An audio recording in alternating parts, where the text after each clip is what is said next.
Well, here we are in Stockholm. It's April 2009, and we're going to have our first Swedish interview on the subject of Academia Europea, founding visions. We have the great privilege of having Professor Stig Stromholm, former Vice-Chancellor of Uppsala University and former President of Academia Europea. Thank you, Stig, for coming. I look forward to what you have to say. So first I would like to begin and ask you to present yourself in a sense, where you come from, you know, what your story has been up to now. Well, I never wrote a diary, which means that I don't remember very much about the 77 years or so that I've passed on Earth, and they have been relatively uneventful, I should say. I was born in 31 in Boden, which is a small garrison town in the north of Sweden. My father was a senior army officer and he had a few years of service there, but he died when I was 2 years old. So my mother and brought me and my brother, 1 year older than I am, now dead, to Uppsala, which was really the place where we, well, I suppose she planned us to go on, as indeed we did. And we had our only closest relative there, and that was a person who was to play a certain part for my development, I think. He was my uncle, my only uncle, my father's brother, 6 years older than my father. And he was holder of the chair of organic chemistry in the University of Uppsala, a professor of chemistry, and I think rather distinguished as a researcher. He was quite old. I mean, all my relatives tended to be old. He was, in fact, born in 1877, come to 71 even, came to Uppsala in 1888. He became a member of all the radical student movement there were, greatly to the dismay of his conservative family. And, well, I mean, that was really the only adult we met. We led a very, very still life, my mother, my brother, and myself. We had sort of Sunday dinners now and then with this uncle, who was a bachelor, of course, a very typical professor. And I went to school in Uppsala, where there was an excellent secondary school, a very old one, which at the time at least was considered an elite school in Sweden. I passed my examination, my bachot, my secondary school examination in '49. I had Greek and Latin. I was well, very clearly opting for that. I was not yet 18 at the time. I had jumped one form in the early part of school, and then I was a little too young for my military service. In fact, so I couldn't go with all my friends to the Royal Uppland Regiment in Uppsala, which is a glorious old unit. So I took up studies at the university, which was a natural thing to do, and passed a BA in 1952 in history, Scandinavian languages, Romance languages, and literature. And not science, like your uncle? Certainly not, no. Well, I don't think I was particularly bad in science, but I had no real interest, in fact. And never in military service? Well, certainly. I passed the cadet #1 of the Royal Cadet School. I was thinking, given your father's background. Yes, oh, absolutely. Yes. Yeah. Quite an old family background. Yes. Okay. I'm a reserve officer. In fact, my gas mask, or whatever it's called, helmet and things, I delivered to the king when I had reached 70. So I have a very glorious past in the field, yes. Fantastic, truly. But that was afterwards. I then passed a BA, military service, then Royal Cadet School, and then law studies. I took my law degree in Uppsala in 1957, and then got a scholarship to Cambridge, where I spent a year writing a small dissertation on private international law, which was submitted in 1958 and accepted. And after that I served as the classical career of a Swedish lawyer at the time, and to some extent still, was to serve for a period, usually 2.5 years. Internship.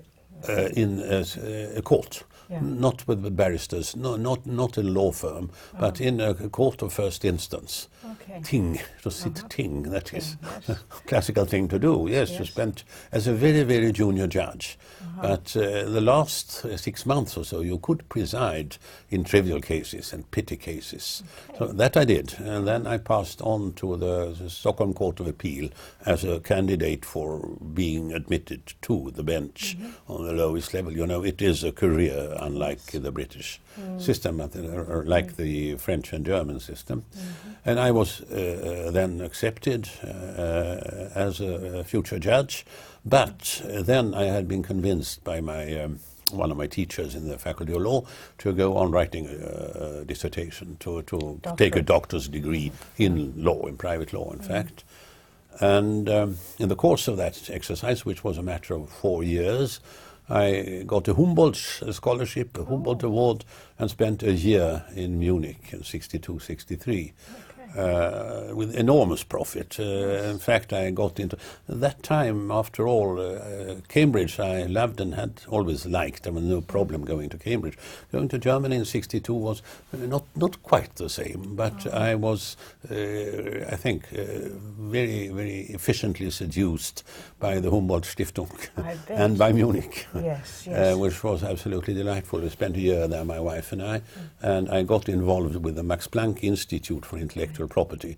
The great leader was Professor Eugen Ulmer, who was the, I should say, the world authority in the field of intellectual property in the latter half of the 20th century.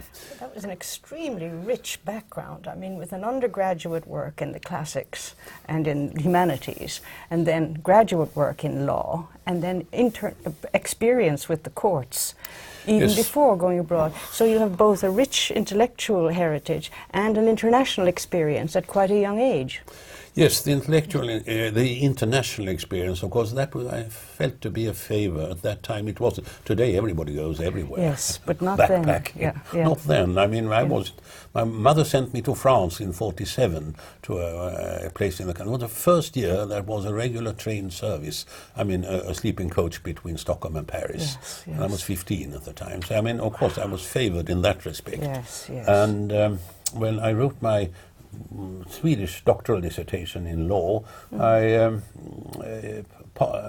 en passant, as it Yes. were, I took a German doctor's degree in Munich because I was so very efficiently encouraged, and Yes. so pleasantly treated in all respects by this Max Planck Institute world that, Yes.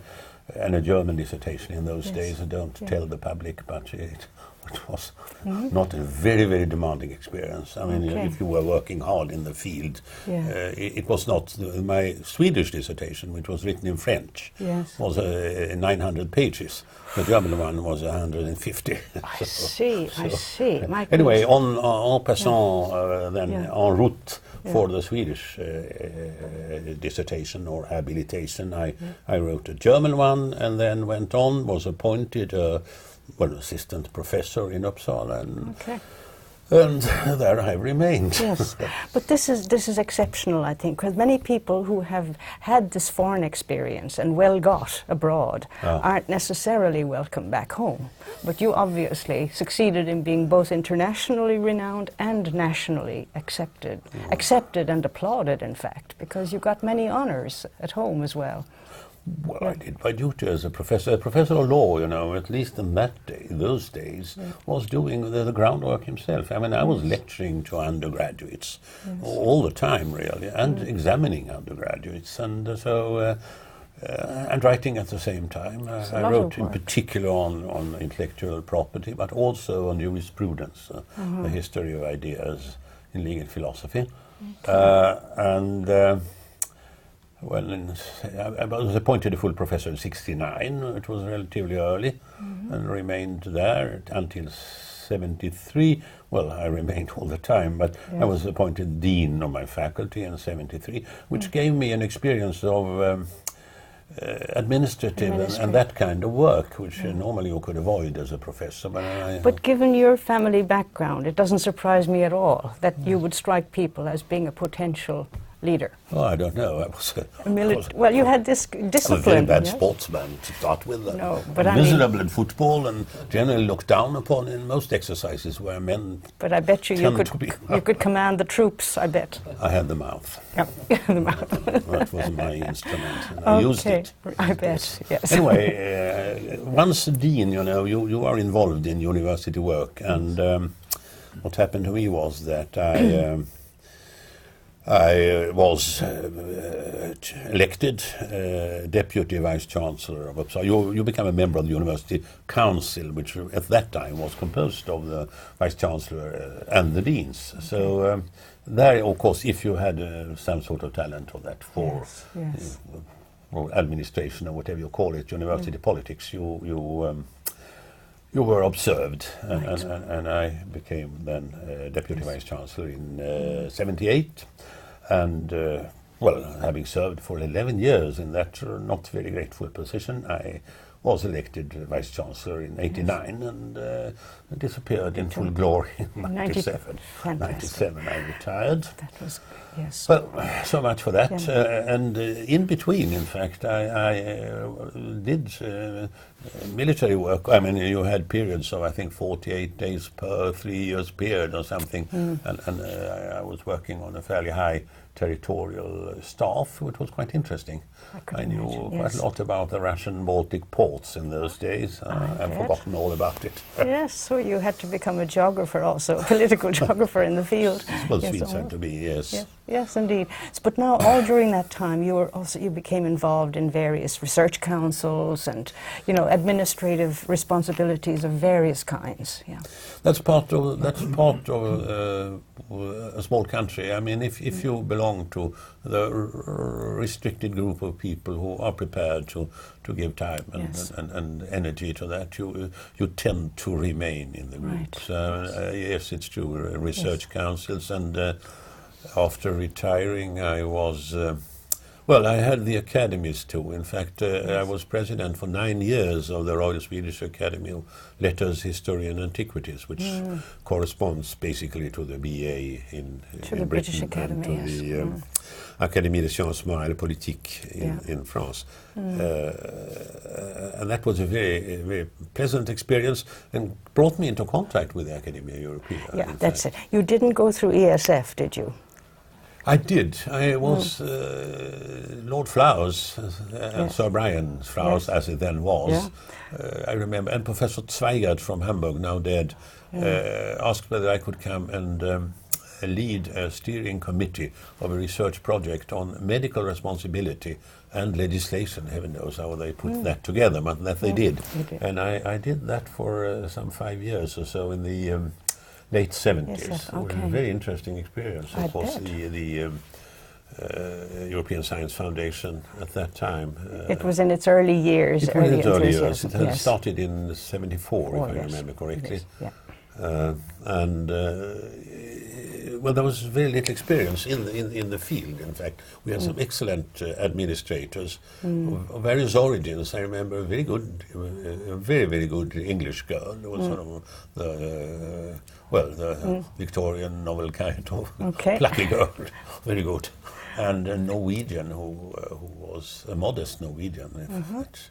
Yes, good. It was, yes. Yes, because the ESF was, in a sense, the parent of Academia Europea. Yes, in a way, yes. Well, I mean, the first ideas were certainly similar, yes. And it was, as president of the Swedish Academy, Royal Academy of Letters, History and Antiquities, which happens to be a pleasantly opulent body. I mean, we have good financial... property. we are people of property.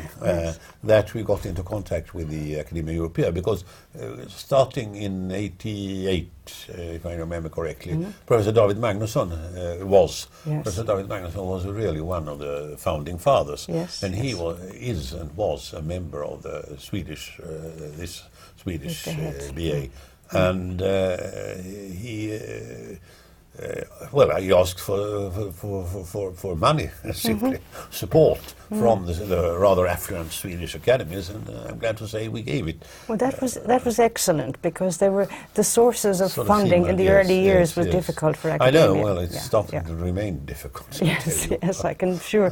So, what was your perception of the academia's founding vision when you accepted, for example, to become president of it later? Yes. Yeah, you must have reflected on it and approved to some extent, I suppose. That's a frequently adopted idea, that people reflect upon things they are doing.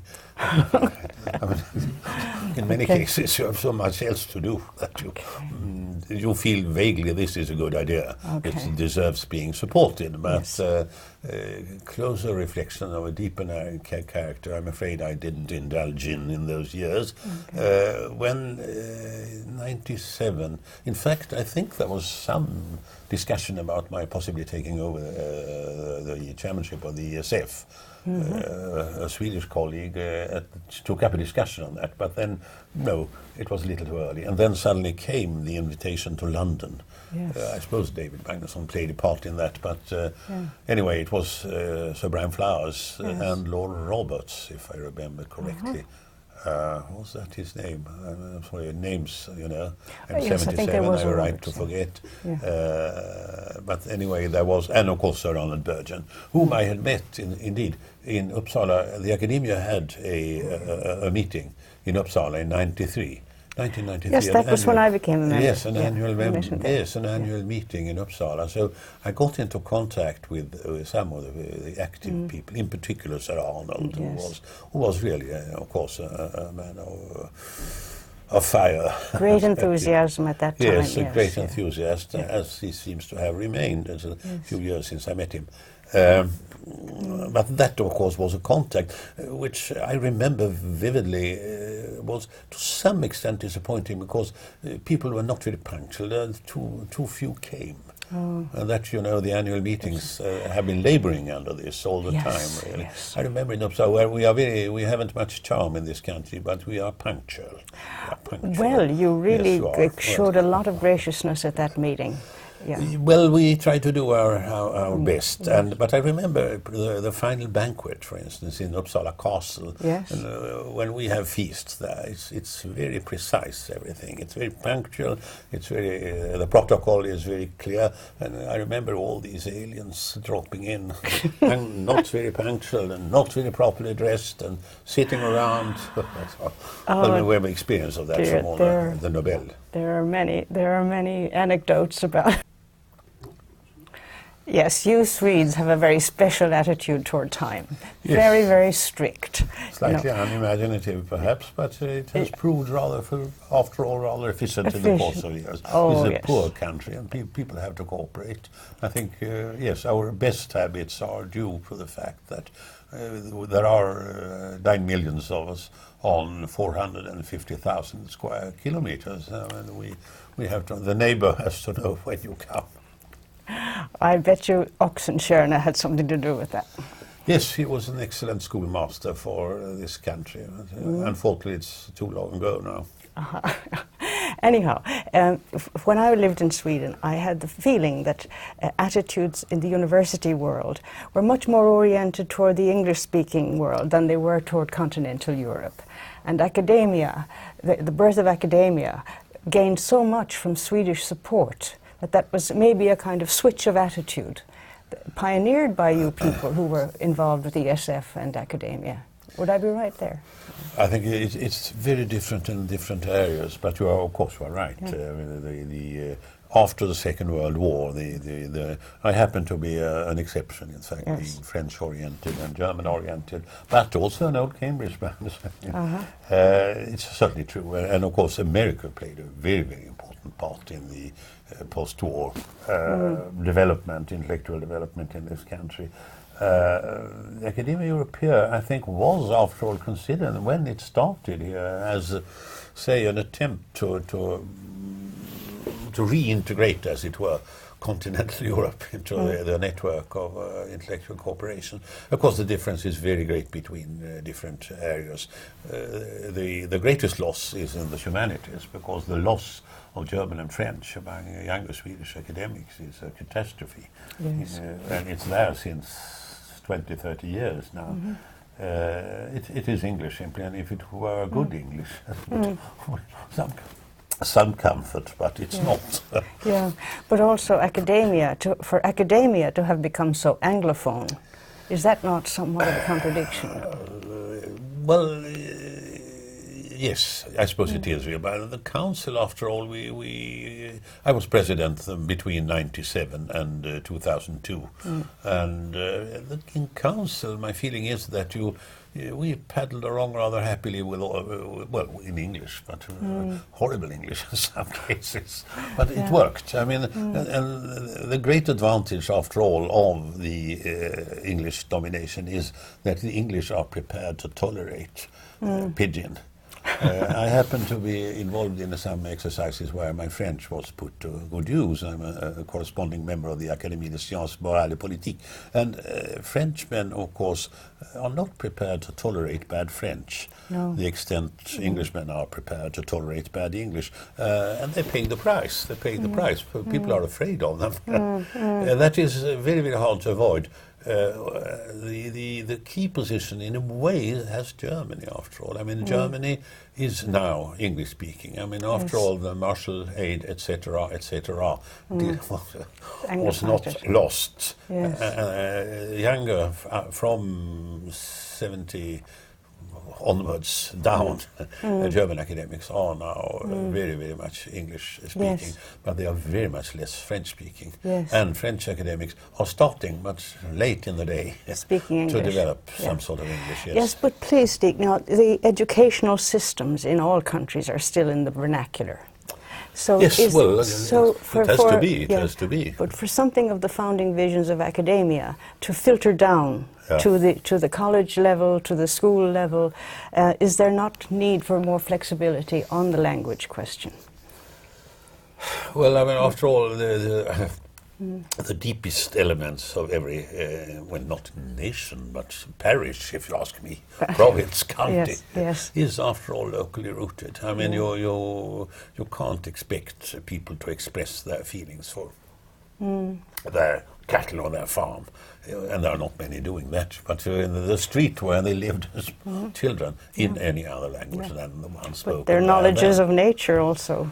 Yes, in words not translatable sometimes. I remember when I was Vice Chancellor of Uppsala, going to a science department, I always asked the young chaps who were preparing a dissertation, are you able to explain to your aunt from the city or the town of Jo or Åmål, small places, explain what you are doing in a language accessible to her? And of course the answer was regularly no. Because, and I remember when the German federal president, Herr Rau, visited Sweden, I was asked to organize some sort of round table or talk in Uppsala with people in German.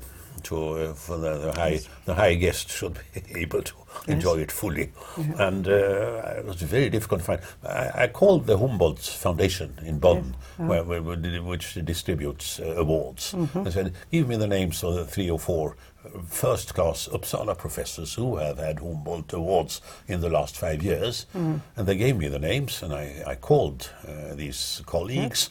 And it turned out that none of them had spoken any German at all in the year of scholarship. And in the lab, everybody spoke English. And I mean, they had been to the Tengelmans in the corner and bought their jam and their ham. But German was not a language they had come into real contact with. And this, of course, is, I mean, the academia is, in other words, its identity is not, it's not suffering under some sort of Anglo, whatever you would call it, English or British domination. Aspiration, but the simple fact that the lingua franca of today's Europe is English, and that, of course, gives a color to whatever you are doing. And that should be added, after all, Britain has been very loyal in supporting. I mean, if the Academia Europea, whatever its purpose and aims may be, if it's worth supporting. Britain and the Scandinavian countries and Germany have been the faithful supporters. I mean, without the Royal Society, there would be no Academia Europea.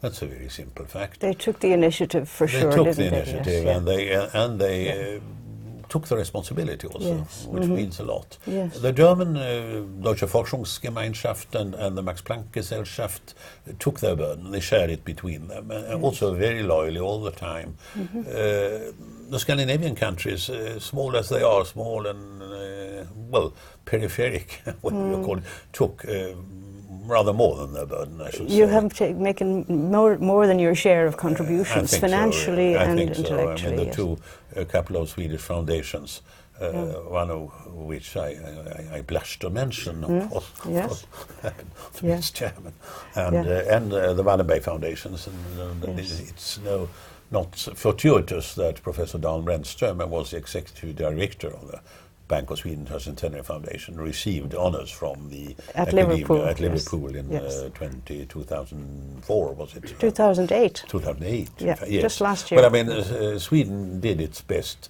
Denmark and Norway too. As a member of the Académie des Sciences Morales et Politiques, I'm free to say that France was not unproblematic in these respects, as long as Hubert Curien was extremely, and Jean-Claude Perquer were influential. There was support from France. Yes. But when they had, in particular when Monsieur Curien had left the presidency, I succeeded him in '97. It was very, very difficult to get support from France. And that cannot be denied. Yeah, but we are a diverse continent, and yet academia still clings to one principle, and that is to develop a particular European identity to scholarship and science. Is that a real aim? Is that a realistic aim? Because to have a European identity for science should be universal, shouldn't it? Yes, I fully agree. But yes. what was meant by that? Well, I think I may be wrong there, because I don't belong to the founding fathers at all. But I say my first years as a president, quite frankly, was an almost desperate struggle with money. Well, I mean, after all, it was a question of survival. It was really. And I remember, for instance, the first year we launched a campaign which was extremely well planned. I mean, put in very, very much time on that, and many others did, of course. We wrote to with a very substantial dossier to the 37 largest and most research-dependent European companies for a subvention of some kind. Well, we suggested $1 million or so Swedish crowns. We didn't get a penny. I mean, a completely negative response. That was a bad year. That was in '98, I remember. We registered the results letter by letter. And I mean, we knew some of the British members, Sir Arnold, others, had good friends in these companies, in the boards of these companies. I had quite a few, in fact. But, well, they had at that time developed defense strategies, founding their own little foundations for research in their particular field. And that made them extremely, rather hostile, in fact, to attempts of this kind. But we didn't get anything, so we had really to go around and negotiate with, etc. That's what took most of my time. And there was an excellent executive secretary, Mr. Collier, who was afterwards, I think, submitted his dissertation in Oxford. A very good man, and a very good writer in particular, and a good organizer. But the thing was, can we come round the corner? Are we going to come round the corner next year and this year?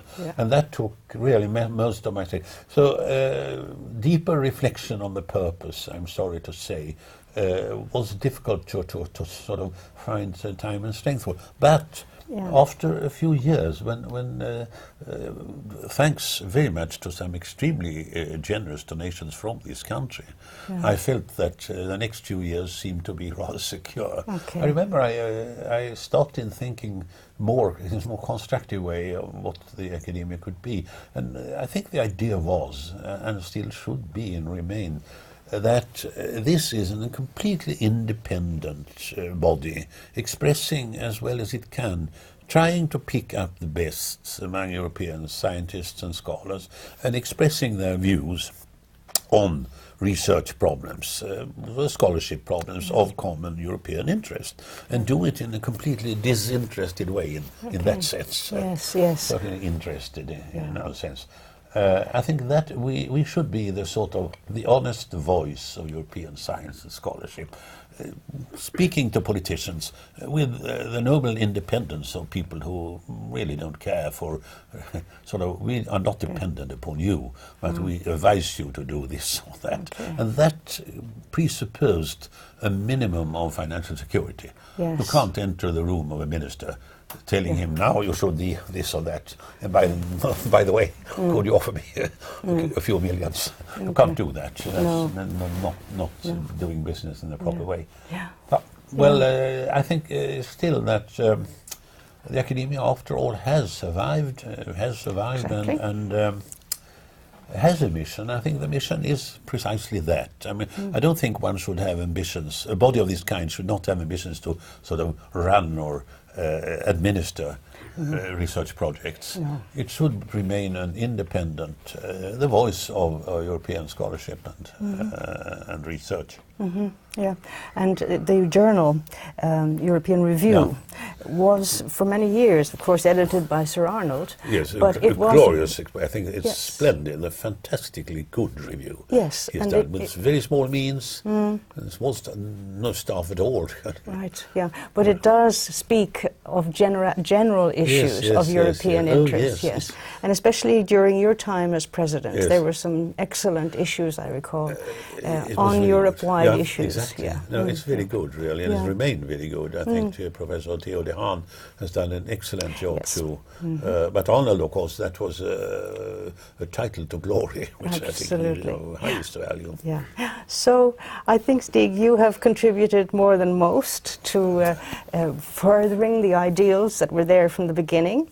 You have helped financially, conceptually, and you've brought your skills, intellectual and I would say military, to the administration of a very, very worthy cause. So thank you very much for coming. Thank you.